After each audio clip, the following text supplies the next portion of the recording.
Assalamualaikum warahmatullahi wabarakatuh. Apa kabar teman-teman? Semoga selalu sehat dan sejahtera. Hari ini Selasa 22 Oktober 2024, bertepatan dengan Hari Santri. Selamat Hari Santri. Semoga seluruh santri dimanapun berada, kelak dapat memberikan kontribusi terbaik untuk agama, bangsa, dan negara Indonesia. Amin ya Rabbal Alamin. Teman-teman, hari ini kita akan bahas ex-Tim Hukum Nasional Anies Muhaimin, atau disingkat THN Amin. Selanjutnya izin saya sebut tim hukum, terkait kontribusinya pada saat sebelum Pilpres, kemudian pada saat Pilpres di masa kampanye, dan perjuangan akhir di Mahkamah Konstitusi, serta kontribusi dan kiprahnya pasca dibubarkan secara resmi oleh Pak Anies dan Gus Muhaimin ya, setelah putusan MK dibacakan.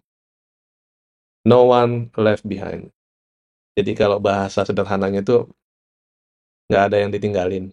Dan sebagai bagian dari tim hukum pada saat itu dan sampai saat ini juga saya merasakan memang kedekatan secara emosionalnya tuh tetap tumbuh ya, tetap kompak, tetap solid. Dan izinkan saya untuk menyajikan sebuah video di mana beberapa waktu lalu ada salah satu dari tim hukum yang meninggal dunia, yaitu Bapak Dr. Andes Suranto SHMM. Innalillahi wa inna ilaihi raji'un. Allahumma gfir lahu warhamhu wa'afihi wa'fu anhu. Semoga almarhum husnul khatimah, dihapuskan segala dosa dan kesalahannya, diterangi kuburnya, dan diberikan surga kelak di sisi Allah Subhanahu wa taala. Amin ya rabbal alamin. Saat itu almarhum dibawa ke Semarang, Jawa Tengah. Kemudian keluarga sudah kembali kemarin, dan dari tim hukum putusannya ada Pak Thorik Tholib SHMH bersama beberapa jajaran yang lainnya silaturahim ke rumah duka, bertemu dengan istri di sana untuk menyampaikan doa sekaligus hendak menguatkan kesabaran dan keteguhan dari keluarga yang ditinggalkan. Ada juga titipan donasi dari Bapak Dr. Haji Ari Yusuf Amir SHMH beserta ex-tim hukum Anies Muhaimin yang lainnya. Donasi sudah disampaikan semalam dan saya izin untuk putarkan videonya. Assalamualaikum warahmatullahi wabarakatuh. Waalaikumsalam. Pertama Pak, saya dari sahabatnya Pak Suranto ya, ingin mengucapkan bela sungkawa, duka cita yang sedalam-dalamnya pada keluarga atas berpulang ke rahmatullahnya Pak Suranto. Kami adalah sahabat Pak Suranto yang dulu pernah sama-sama membantu Pak Anies di tim hukum nasional. Jadi ya namanya sahabat kita kok merasa kehilangan gitu. Pak Suranto orang yang baik, insya Allah dia orang khair, orang baik. Semoga Allah menghapuskan segala kesalahannya dan semoga Pak Suranto ditempatkan di jannah, di surga. Amin amin. Jadi sekali lagi ikut bela sungkawa semua tim sahabat Pak Suranto. Semoga husnul khotimah. Amin. Dan ini Pak ada titipan dari teman-teman di dulunya mantan tim hukum Anies dan Pak Ari Yusuf Amir memberikan ya Uang duka. bantuan lah, uang duka untuk disampaikan kepada istri Pak Suranto. Saya serahkan ke Ibu ya, karena amanatnya ke Ibu. Ini dari Pak Ari Yusuf Amir dan teman-teman di tim hukum. Silakan diterima Bu. Terima kasih banyak untuk Pak Ari Yusuf Amir dan teman-teman semua yang masih mau mengingat tentang kehadiran almarhum. Semoga ini jadi rezeki yang barokah untuk kita semua. Dan semoga kebaikan semuanya dibalas oleh Allah Subhanahu wa taala. Amin amin. Sekali lagi terima kasih banyak. Amin.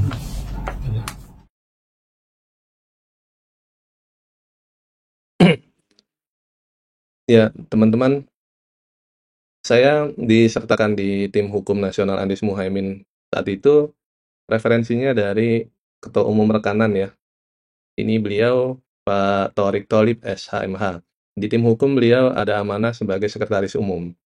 Dan setelah data masuk dari tim hukum pusat, kemudian daerah, lalu disahkan oleh Ketua Umumnya, Bapak Dr. Haji Ari Yusuf Amir.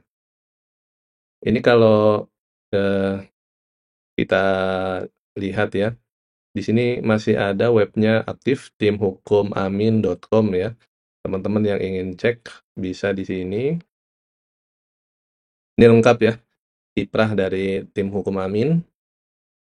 Pada saat sebelum kampanye, jauh-jauh hari ini sudah terbentuk sebetulnya, namun baru dideklarasikan pada 27 November 2023 di Sasana Ballroom ya, Kuningan, Jakarta Selatan. Saat itu sekitar 1000-an hadir ya advokat, ada dari partisipasi unsur relawan juga ikut hadir. Dan lengkap, Pak Anies, Gus Muhaimin juga turut hadir ya. Saya nanti mau cerita sharing lah ya, dari makna no one left behind. Jadi meskipun Pilpres sudah selesai, Gus Muhaimin sudah dapat kerjaan baru, dalam tanda kutip, PKB ini termasuk yang dapat cukup banyak ya. Gus Muhaimin jadi Menko, kemudian dari pengurus PKB-nya dapat menteri, kemudian dari wamennya juga dapat.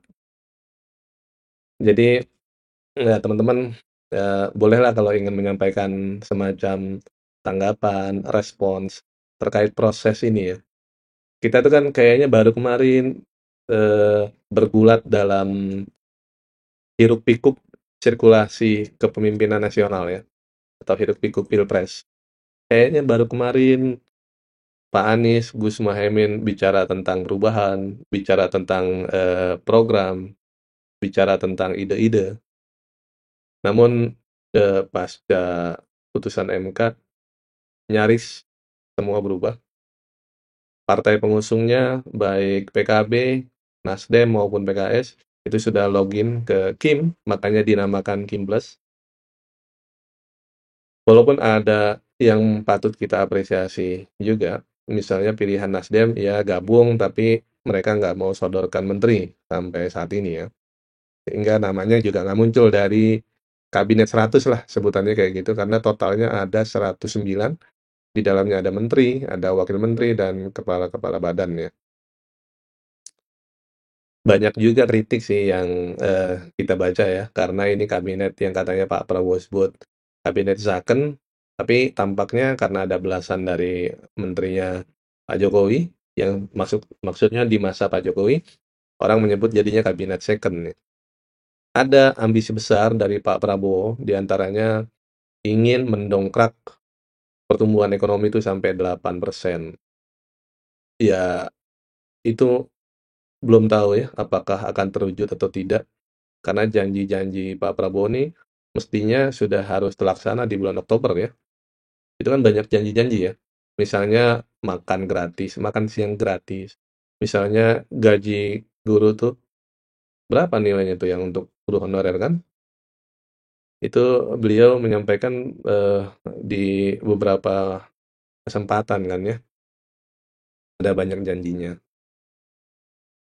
Namun melihat dari komposisi menteri, ya mungkin orang sebut 50-50 lah. 50% ada harapan, 50% ada pesimisme. Jadi antara optimis dan pesimis tuh masih masih bertarung. Ibarat orang kerja, ya kita kasih dulu lah ibaratnya masa percobaan atau probation untuk Pak Prabowo bersama pemerintahannya ini ya. 3 bulan, kira-kira 100 hari kerja nih benar-benar ada semacam keseriusan nggak untuk mewujudkan janji-janji politiknya tuh. Karena itu kan parameter atau indikator yang bisa kita gunakan ya untuk menuntut pemerintah apakah sesuai atau tidak dengan janji-janji yang pernah diucapkan sebelumnya. Karena dengan janji-janji itu kan orang jadi mungkin memutuskan untuk memilih. Orang, memilih akhirnya juga berharap gitu ya. Di tengah situasi yang memang sangat tidak mudah, Pak Jokowi mewariskan, eee, beberapa yang buat Pak Prabowo tuh sulit mungkin untuk mengatur ruang fiskalnya, di antaranya utang yang menggunung dari semenjak Pak Jokowi menjabat selama 10 tahun ya, itu ada sekitar lebih dari 5.000 triliun, rekor itu. Dari presiden pertama sampai di zaman Pak Jokowi, hanya Pak Jokowi lah yang menambah utang negara demikian besar. Kita khawatir, itu tidak terbayar ya. Kita aja kalau punya utang tuh kan, aduh gimana ya, pusing gitu. Karena dampaknya ini kan juga ke masyarakat ya. Misalnya, dampak yang harusnya masyarakat dapat pelayanan lebih baik dari bidang pendidikan, kesehatan, dan pelayanan-pelayanan yang lainnya.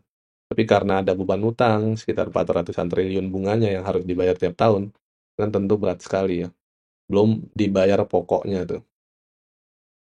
Belum lagi, kereta cepat, IKN, banyak, proyek-proyek ambisius yang betul-betul menyedot anggaran negara. Mudah-mudahan Pak Prabowo sih bisa bicara lebih lugas bahwa ini pemerintahan saya dan saya harus prioritaskan mana yang sebaiknya lebih dulu diterima kebermanfaatannya untuk masyarakat.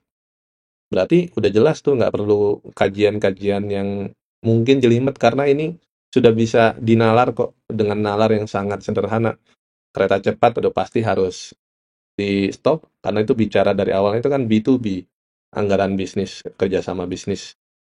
Tapi belakangan ada keinginan untuk dikucurkan dari APBN. IKN pun begitu karena nggak ada urgensinya juga untuk saat ini ya. Pindah di tengah negara yang begitu sulit saat ini. Ada proyek-proyek strategis nasional misalnya, itu juga perlu dikaji ulang, bagaimana dampaknya langsung kepada masyarakat tuh yang, bisa bisa bernilai positif ya. Kita kembali dulu ke bahasan utamanya, No One Left Behind. Ini kalau kita cek ya, teman-teman di web timhukumamin.com. Ini ada interface-nya bagian utamanya. Ini video pada saat Pak Ari Yusuf Amir itu menerima amanat untuk mendampingi Pak Anies dari sisi hukum ya. Kemudian ini video pada saat deklarasi Tim Hukum Nasional Anies Muhaimin 27 November 2023. Ini ada profil Pak Anies dan profilnya Gus Muhaimin ya, bisa dibaca di sini.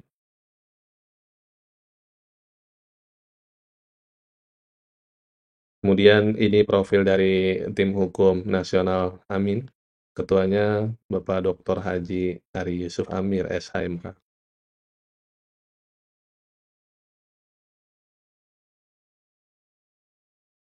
Ini struktur Tim Hukum Nasional tingkat pusatnya ya, kan ada pusat, ada daerah. Nama-namanya tersaji di sini. Ketua Dewan Penasihatnya Bapak Dr. Hamdan Zulfa, SHMH. Kemudian Ketua Dewan Pengarahnya Bapak Dr. Andes Haji Muhammad Prasetyo, SHMH.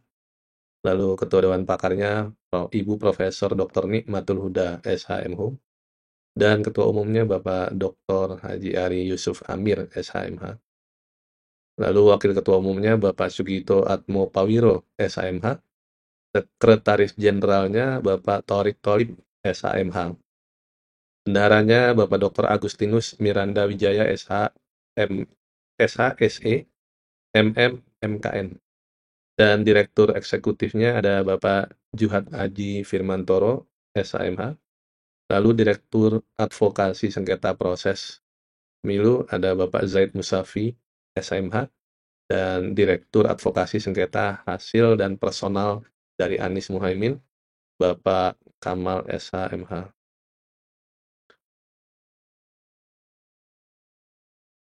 Ini bisa dicek ya di sini, anggota tim hukum nasional Amin pusatnya,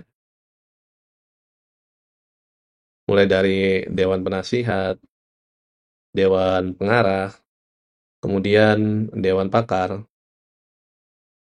lalu Ketua Umumnya Bapak Ari Yusuf Amir, Wakil Ketua Umumnya ada Pak Sugito Atmopawiro, ada Pak Herman Kadir, Pak Zainuddin Paru, dan seterusnya.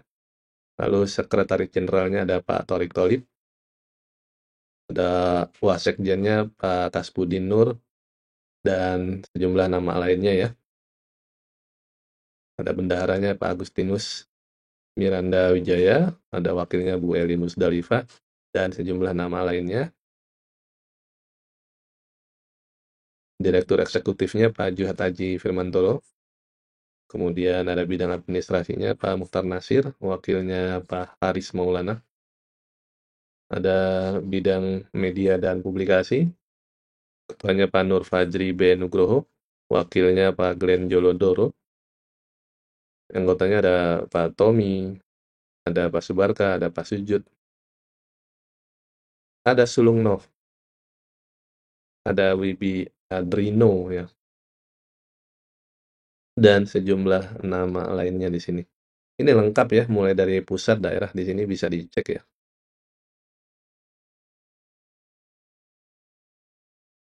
Tagline-nya yang pada saat Gus Muhaimin menyampaikan pidato di saat deklarasi ya, ini yang saya suka nih. Kami tidak takut, lawan, lawan, lawan. Bahasanya lugas, singkat, tegas, pesannya jelas. Ini kalau ingin cek kegiatan tim hukum nasional Anies Muhaimin ya, ada di sini berita-beritanya ya. Ini pada saat kampanye kan Pak Anies beri perhatian khusus ya untuk tragedi KM 50 ya. Semoga di masa kepemimpinan Pak Prabowo ini bisa diungkap, karena nggak boleh terjadi secara kejam seperti ini proses penghilangan nyawa manusia di luar hukumnya. Apalagi proses pengadilannya di luar hukum.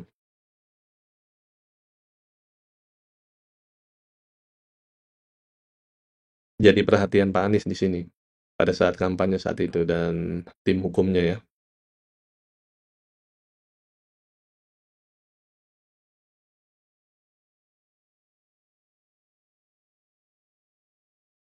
Saya mau bicara testimoni nih ya.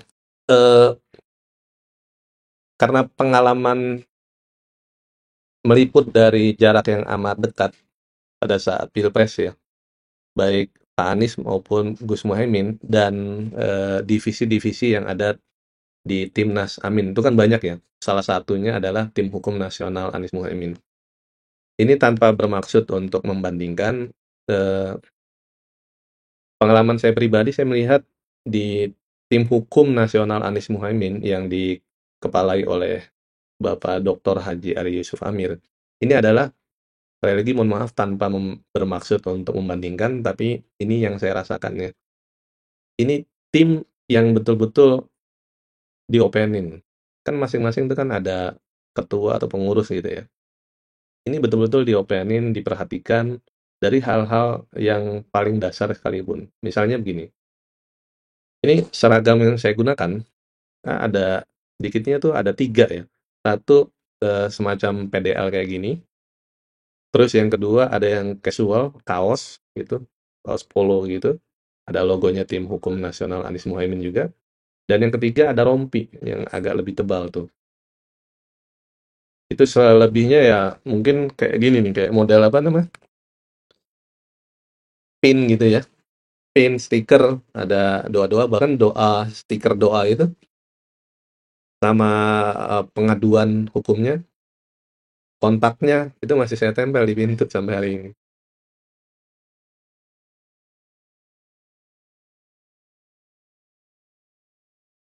Saya bisa bilang ini tim yang sangat rapi ya, kerjanya tuh rapi.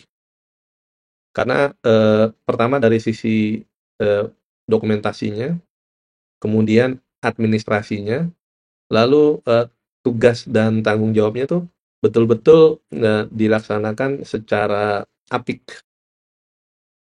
Karena mungkin apa ya istilahnya tuh,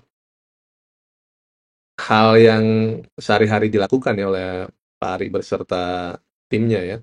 Jadi pada saat diberikan amanah sebagai tim hukum, itu ibaratnya udah tinggal adjustment aja, tinggal jalan gitu, dan penyesuaian-penyesuaian sedikit.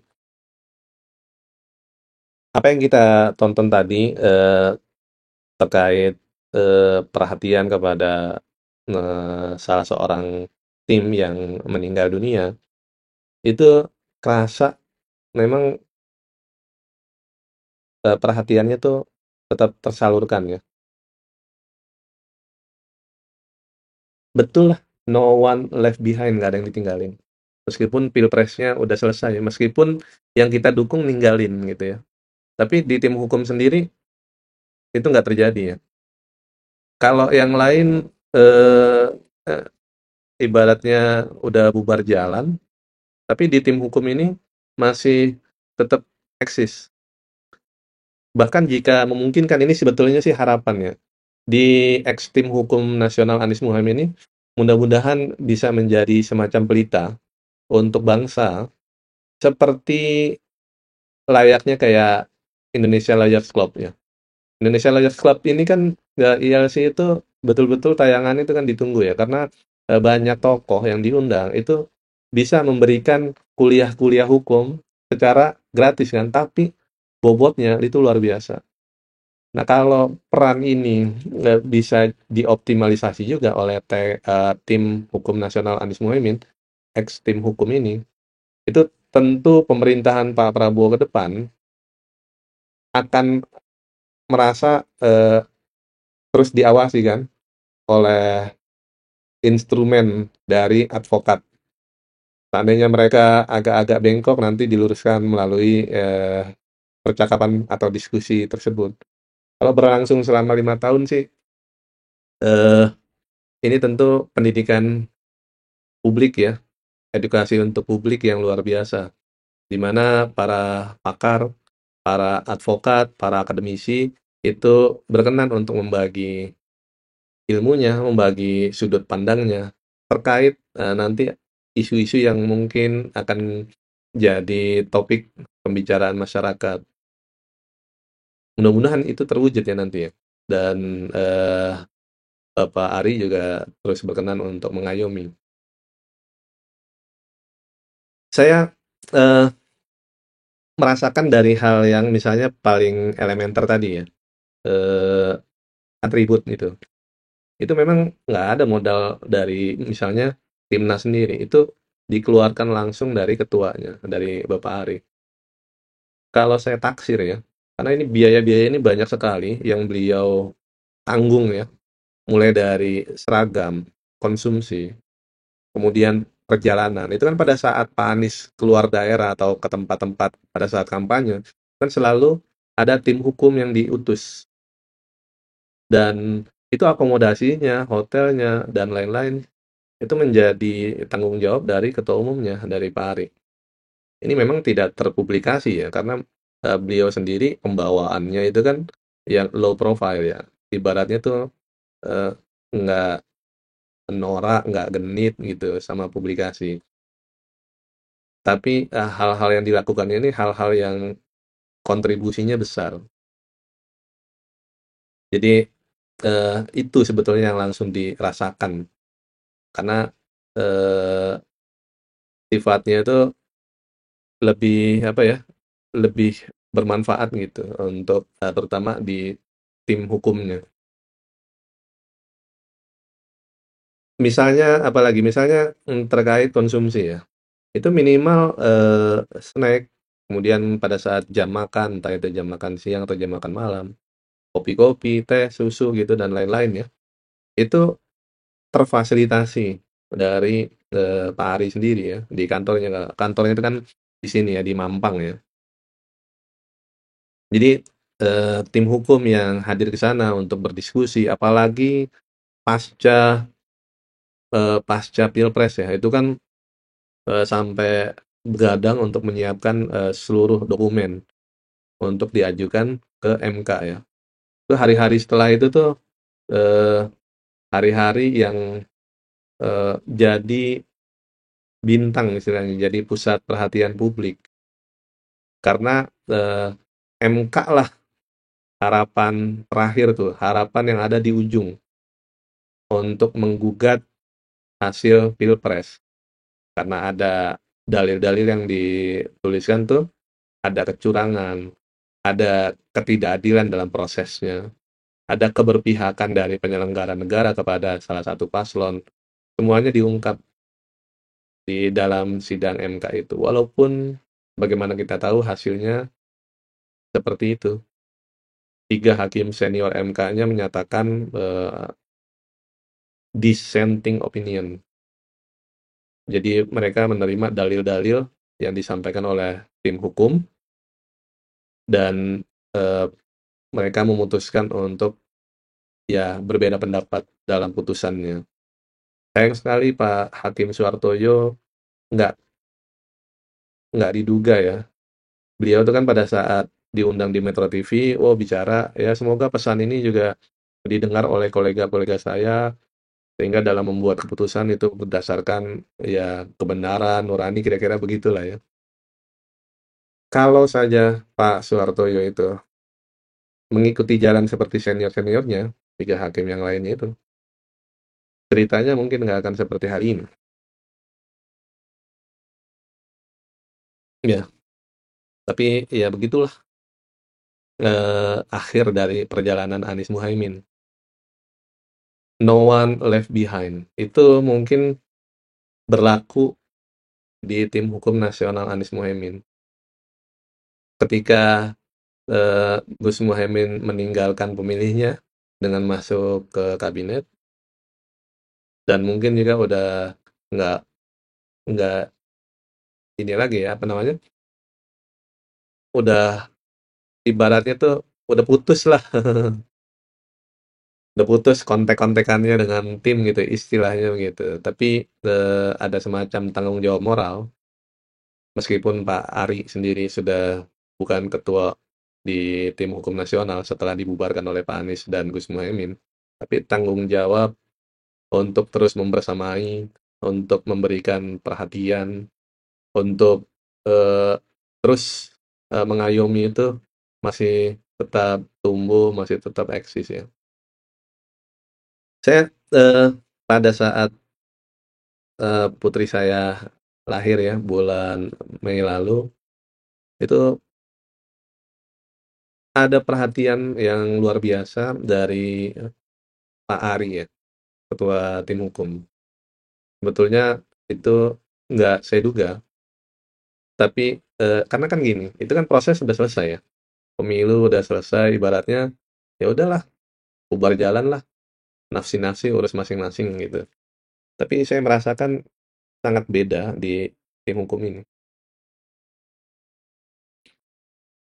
Dan hal-hal yang seperti itu eh, nggak terpublikasi ya. Dan beliau juga bukan orang yang sekali lagi, orang yang ibaratnya tuh haus dengan publikasi, haus dengan pemberitaan, hal-hal yang sifatnya kayak gitu lah ya. Tapi lebih kepada hal-hal yang pokok gitu. Hal-hal yang ya lebih mengilhami atau menginternalisasi sebaik-baiknya manusia tuh yang bermanfaat bagi manusia yang lainnya. Apalagi pada saat itu kan menjadi tanggung jawab beliau ya. Ada rasa yang seperti itu juga sih, walaupun udah selesai kan, pilpresnya tanggung jawabnya udah selesai. Kalau tim hukum ketuanya bukan beliau, misalnya nama besar yang lain, saya kurang yakin kontribusinya akan sebesar beliau tuh.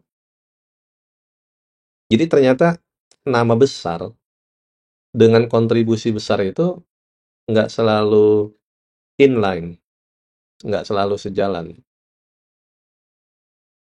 Saya punya keyakinan kayak gitu. Kalau saja tim hukum itu nggak diketuai oleh Pak Ari Yusuf Amir, maka apa yang diterima oleh teman-teman tim hukum tuh ya, daya manfaatnya itu mungkin nggak terlalu terasa ya. Sebetulnya sulit sih untuk tidak membandingkan dengan divisi-divisi lainnya yang ada timnas ya, karena, rasanya agak kurang elok gitu. Walaupun saya tahu persis karena pengalaman, meliput dari jarak yang amat dekat tuh ya. Jadi secara default ya pada akhirnya membandingkan gitu. Di situnya tuh mau bicara secara, apa ya namanya, lugasnya agak kurang eloknya lah gitu.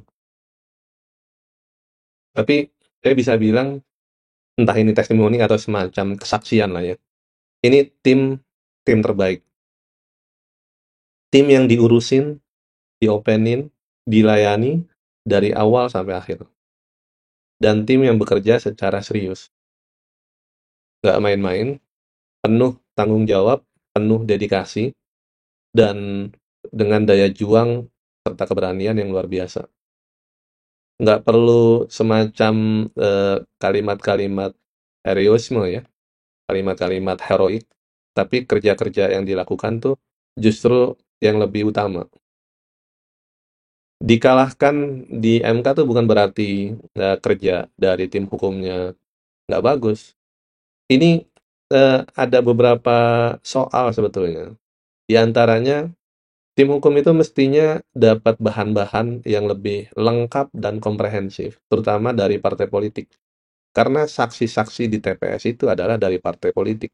Itu kan semacam feeding ya, semacam bahan yang harusnya itu menjadi bagian dari tim hukum. Tapi sayangnya, dari parpol-parpol yang punya saksi-saksi ini di TPS, itu baru menyerahkannya pada saat tim hukum udah mau berangkat ke MK. Kalau bisa dibilang agak terlambat lah ya kalau ada partai yang mengirimkan dokumen dari saksi-saksi mereka di TPS. Karena udah nggak ada waktu lagi untuk mengolah. Ya mungkin juga jadi evaluasi di internal ya. Supaya egosentris atau ego sektoral dari parpol tuh bisa lebih rendah untuk kepentingan bersama ya. Jadi jangan berpikir, oh ini kan dari saksi gua nih, datanya ya jadi hak milik gua lah gitu. Padahal penting banget data-data di TPS itu. Ya sumber daya di tim hukum itu kan terbatas dari sisi advokat ya, walaupun tersebar di provinsi-provinsi di Indonesia. Tapi untuk menjangkau di tiap TPS-nya itu kan sumber dayanya dari kader-kader parpol. Itu saja ya, barangkali teman-teman saya ingin berbagi, dan sebagai kesimpulan, ini dipublikasikan tanpa bermaksud untuk melukai dari keluarga duka, bukan bermaksud seperti itu, tapi ini lebih kepada kunjungan silaturahim sekaligus menyampaikan amanah titipan donasi yang mana itu tidak ada maksud yang lain ya, selain sebagai pertanggungjawaban secara publik. Maka dibuatlah dokumentasi tersebut. Kemudian catatan yang berikutnya sebagai simpulan, ini adalah salah satu saja contoh dari banyak hal yang tidak terpublikasi. Betapa perhatian, kepedulian dari pengurus ya, terutama dari Ketua Umum Tim Hukum Nasional Anies Muhaimin, Bapak Dr. Haji Ari Yusuf Amir, itu meskipun Pilpres sudah selesai, tapi kontribusi-kontribusinya masih terus berlanjut ya. Jadi nggak ada batasan dari Pilpres udah selesai nih, udah urus masing-masing, nggak ada tuh kayaknya. Jadi nggak ada kayak semacam tipikal orang-orang yang kita pernah pilih ya, pernah kita dukung. Jadi Pilpres selesai ya udah urus masing-masing. Saya mau kerja di kementerian gitu. Mohon maaf ya kalau ada yang kesentil. Emang mestinya sih dibuat aturan lah ya. Mungkin ini jadi bahan diskusi juga nanti di tim hukum. Ada semacam aturan kalau nanti tanding di Pilpres. Yang menang diberikan keleluasaan untuk mengelola negara, sementara yang kalah itu apa ya, kalau dibuat aturan tuh nggak boleh masuk di dalam gitu, gimana tuh? Bisa nggak tuh ya? Jadi kita-kita ini yang pernah sempat memilih, memperjuangkan, mendukung gitu ya, itu nggak ada tren yang terus berlaku seperti ini loh. Nanti kan kalau ini nggak dibuat semacam aturan, mereka yang kita usung, mereka yang kita dukung gitu ya, itu nanti nggak punya effort bahwa dia tuh harus serius membawa suara rakyat. Karena kalau effort itu nggak ada, tanggung jawab itu nggak ada, nanti dia kayak semacam gini, biarinlah nanti kalah juga dapat menteri gitu, dapat menko, kan nggak asik banget kayak gitu. Jadi ibaratnya harus betul-betul kalau dia kalah, dia harus siap berada di luar pemerintahan. Makanya dia berjuang sampai akhir tuh. Kayaknya harus dibuat semacam mekanisme gitu deh. Jadi rakyat tuh nggak ditinggalin gitu. No one left behind. Ya syukurnya saya ada di dalam tim hukum nasional Anies Muhaimin yang secara resmi memang sudah dibubarkan oleh Pak Anies dan Gus Muhaimin, tapi eksistensinya itu masih bisa dirasakan, kebermanfaatannya masih bisa dirasakan sampai saat ini. Itu nilai-nilai itu tuh sebetulnya yang perlu terus dipupuk dan dirawat, terutama oleh mereka yang kita pilih, mereka yang kita perjuangkan. Wabillahi taufik wal hidayah. Wassalamualaikum warahmatullahi wabarakatuh. Terima kasih teman-teman.